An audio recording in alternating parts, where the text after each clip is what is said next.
আজকে যাব Nilgiri and double hand view point দেখতে। আসসালামু আলাইকুম এভরিওয়ান, সবাই কেমন আছেন? যেতেই দেখলাম সুতার গাছ, আর সুতার গাছটা দেখে অনেক ভালো লেগেছে, কারণ এটা আমি ফার্স্ট টাইমই দেখেছি। এই তো আমরা চলে আসলাম নীলগিরিতে, আর নীলগিরিটা অনেক বেশি সুন্দর ছিল, তাই আপনাদের কাছে যতটুকু সম্ভব শেয়ার করেছি। আর ওইখানে গিয়ে আমার ফোনটা একটু ডিস্টার্ব শুরু করে দিয়েছিল, তাই আপনাদের ভাইয়ার ফোন দিয়ে আমি ভিডিওটা নিয়েছি। আর দেখেন কি সুন্দর ছিল ভিউটা, আমার কাছে তো অনেক বেশি ভালো লেগেছে। একদম কাছ থেকে আমি মেঘগুলো দেখছি, আর কি রোদ ছিল, এক পাশে রোদ ছিল আরেক পাশে মেঘ ছিল।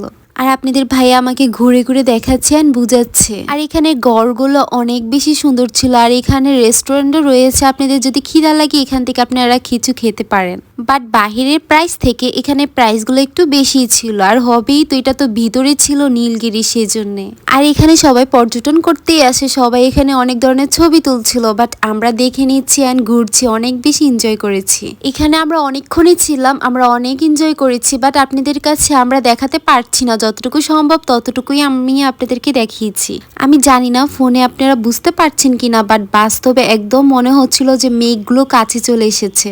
আর এই পাশে দেখলাম অনেক সুন্দর সুন্দর জবা গাছগুলা, জবা গাছে অনেক সুন্দর ফুল ধরে আছে, আর এই ফুলগুলো আমার কাছে অনেক ভালো লেগেছে। আর আমার হাজবেন্ড বলছে এই দেখো তোমার পছন্দের ফুল। আমি তো একদম অবাক হয়ে গিয়েছি, একটি গাছে এতগুলো ফুল ধরে আছে, একদম অনেক সুন্দর লাগছিল দেখতে। আর পাহাড়ে দেখা যাচ্ছে একদম ছায়া, অনেক অনেক পাহাড় ছিল, বাট দেখা যাচ্ছে না, বাট ছায়াগুলোই বোঝা যাচ্ছিল। এই তো এটা ছিল রেস্টুরেন্ট, বাট আমরা যাইনি, এখানে প্রাইসগুলো একটু বেশি ছিল, সেজন্য আমরা যাইনি। এদিকে দেখেন আমার কেয়ারিং হাজবেন্ড কি করছে, তাই আমরা চলে যাচ্ছি এখন। বাট আমরা ঘুরে ঘুরে সবকিছুই দেখেছি, বাট আপনাদের কাছে যতটুকু সম্ভব ততটুকুই আমরা শেয়ার করেছি। এখন আমরা আরেকটি জায়গায় যাব।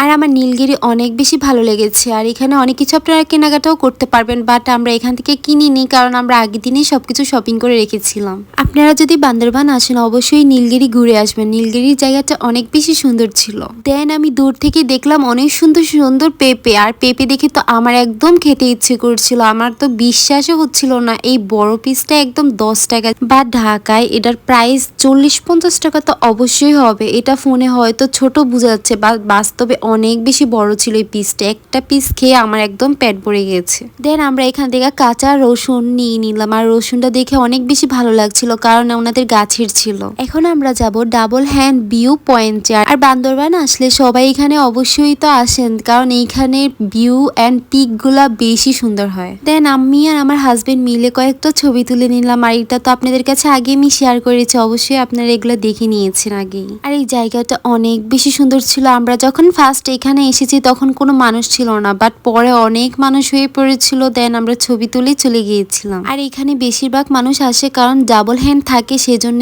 পিক গুলো অনেক বেশি সুন্দর আসে। আমার হাজবেন্ড অ্যান্ড আমার দুজনেরই আমাদের এই পাহাড় অনেক বেশি ভালো লাগে, তাই আমরা বেশি এনজয় করেছি। আর আমাদের গাড়িটা দেখেন অনেক বেশি সুন্দর ছিল, বাট এই গাড়িটার নামটা একটু অদ্ভুতই ছিল, এই গাড়িটার নাম ছিল জিন গাড়ি। এখন আমরা চলে যাব আরেকটি জায়গা, আর এটা দেখতে হলে নেক্সট ভিডিও অবশ্যই দেখতে হবে। আল্লাহ হাফিজ।